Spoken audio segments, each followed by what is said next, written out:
येथील नवयुवा medical institute व hospital college मध्ये विद्यार्थ्यांची लूट व विद्यार्थ्यांना मानसिक त्रास देत असल्याची तक्रार जिल्हाधिकारी भंडारा तथा पोलीस अधीक्षक भंडारा यांना अखिल भारतीय विद्यार्थी परिषद भंडारा जिल्ह्याच्या वतीने देण्यात आली। महाराष्ट्रातून विद्यार्थी शिक्षण घेण्याकरिता मोठ्या प्रमाणावर कारधा येथील नवयुवा मेडिकल इन्स्टिट्यूट व हॉस्पिटलमध्ये वेगवेगळ्या अभ्यासक्रमात शिक्षण घेत आहेत, परंतु विद्यार्थ्यांकडून नियमबाह्य पद्धतीने पैशाची मागणी केली जात आहे। प्रात्यक्षिक परीक्षा करिता 5,000 रुपयाची मागणी केली जात आहे, तर प्रवेश घेतेवेळी 11,000 रुपये घेऊन फक्त आय कार्ड देण्यात आले असल्याचा आरोप विद्यार्थिनींनी केला। तसेच विद्यार्थिनींसाठी वसतिगृह उपलब्ध करण्यात आले आहे, परंतु योग्य सुविधा नसल्याने वसतिगृह सोडतेवेळी विद्यार्थिनींकडून 35,000 रुपये घेतले जात आहेत। महाविद्यालयात शैक्षणिक लॅब व इतर सुविधाही नाहीत, असे वेगवेगळे आरोप महाविद्यालयावर करण्यात आले आहे। संस्थेच्या एकाच इमारतीमधून multi speciality hospital, ANM nursing college, GNM nursing college, BSc nursing college, BPTH physiotherapy तथा पब्लिक स्कूल चालविले जात आहे, असा आरोप पत्रकार परिषदेतून अखिल भारतीय विद्यार्थी परिषदेच्या वतीने करण्यात आला।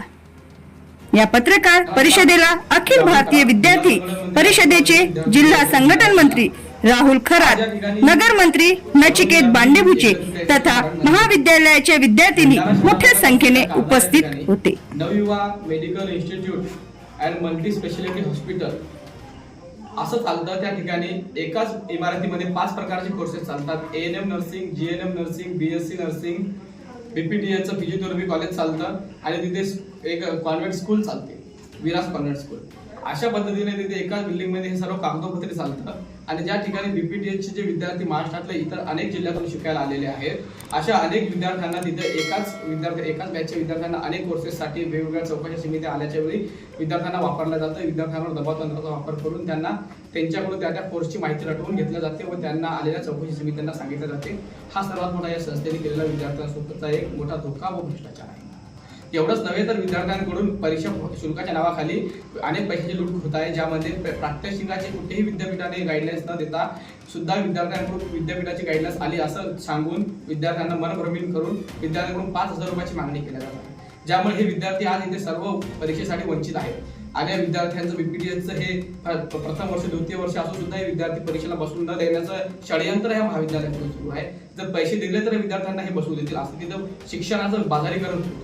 एवढंच नव्हे तर विद्यार्थ्यांकडून परीक्षा ऍडमिशन जेव्हा विद्यार्थ्यांनी केली तेव्हा 11,000 रुपये विद्यार्थ्यांकडून हे फक्त युनिफॉर्मच्या नावाखाली घेतले व विद्यार्थ्यांना वेगळ्या पद्धतीची पावती दिली, ज्या पावतीमध्ये कुठल्याही प्रकारचं तथ्य नाही आहे।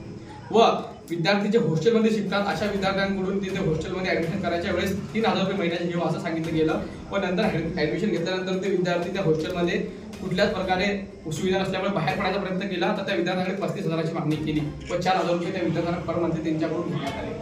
आणि अनेक विद्यार्थी तिथे या कारणामुळे एवढे तणाव स्थितीमध्ये आले की अनेक विद्यार्थ्यांनी आत्महत्या करण्याचा प्रयत्न केला व अनेक विद्यार्थी तिथून शिक्षण सोडून शिक्षणापासून आज वंचित आहेत। आणि याला सर्वस्व जबाबदार आहे Navyuva college, Navyuva medical institute and multi speciality hospital कारखाना भंडारा।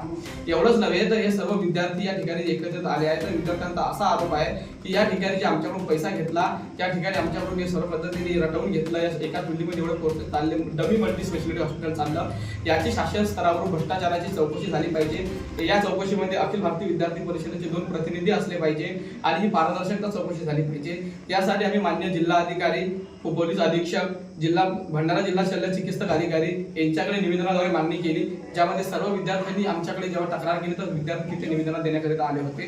त्या सर्व लोकांनी त्याच्यावर काहीतरी कठोर कारवाई करावी अशी आमची मागणी आहे, ज्यामध्ये या सर्व भ्रष्टाचाराची निष्पक्षपणे पूर्णतः चौकशी होऊन त्या भ्रष्टाचार का झाला, त्या आर्थिक घोटाळा कसा केला गेला, त्या विद्यार्थ्यांचे पैसे कुठे गेले, विद्यार्थ्यांचे पैसे कोणी ऑडिटला लावले गेले व विद्यार्थ्यांना शिक्षणापासून का वंचित ठेवलं गेलं, या सर्व गोष्टींचा जाब या शासनाने, महाराष्ट्र शासनाने उच्चस्तरीय चौकशी नेमून त्या चौकशीमध्ये विद्यार्थी प्रतिनिधी लोक घेऊन शासनाने या संबंधित चौकशी करावी व त्या संस्थेवर कठोरात कठोर कारवाई करून त्या संस्थेला बंद करून, कारण की ही संस्था एक शिक्षणाचं बाजारीकरण करत आहे, म्हणजे त्या अशा संस्था न चाललेल्या समाजात बऱ्या.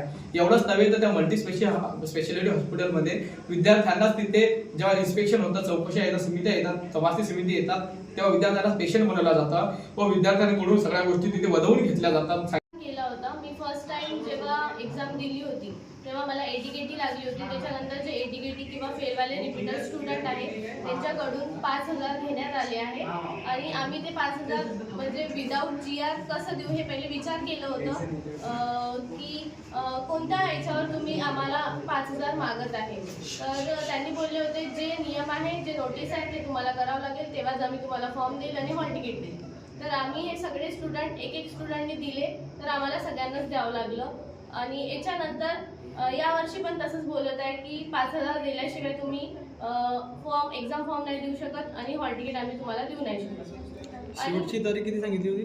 शेवटची तारीख 5 तारीख आहे. तर आम्हाला फॉर्म सबमिट करायचा आहे, पण आता 5,000 द्या, नंतर फॉर्म सबमिट होईल, त्याच्याशिवाय होणार नाही असं बोललेले आहे. बनवा व्हिडिओ, पाठवा व्हिडिओ. आम्ही तुमच्या न्याय व हक्कासाठी लढा देऊ. ताज्या बातम्या व घडामोडींसाठी पाहत राहा फक्त महाराष्ट्र लाईव्ह न्यूज. आजच आमच्या चॅनलला सबस्क्राईब करा, शेअर करा, कमेंट करा आणि हो, बेल आयकॉन दबायला विसरू नका. जय महाराष्ट्र.